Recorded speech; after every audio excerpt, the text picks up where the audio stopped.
Kamakailan lamang nagpakitang gilas ang 5th Fighter Wing ng Philippine Air Force sa Basa Air Base sa Pampanga at talaga namang nagpabilib ang mga exhibitor mula sa iba't ibang defense companies.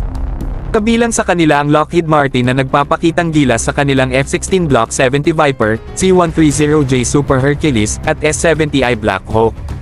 Mayroon din ang Saab na may dalang JAS-39 Gripen samantalang ang Kai ay nagpamalas ng kanilang impresibong FA-50 Fighting Eagle at KF-21 Boramae.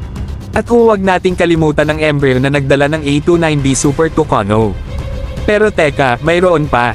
Tumaan din ang Hindustan Aeronautics Limited at nagpapakitang gilas sa kanilang Tejas Light Combat Aircraft, Dhruv Light Helicopter, at Prakhan Attack Helicopter. Talagang walang tigil ang kanilang mga pasabog. Ngunit dito sa bahaging ito mga bro, nandito na ang pinakamasarap na bahagi.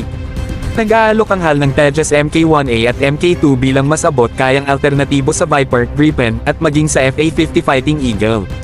Ang galing hindi ba? Sa tulong ng mga produkto ng HAL, posibleng makabili ang Philippine Air Force ng mas maraming fighter jets na hindi kailangang magastos ang pondo.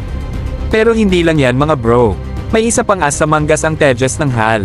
May kakayahan itong magpaputok ng mas magaang air-to-surface variant ng BrahMos Supersonic Anti-Ship o Land Attack Cruise Missile.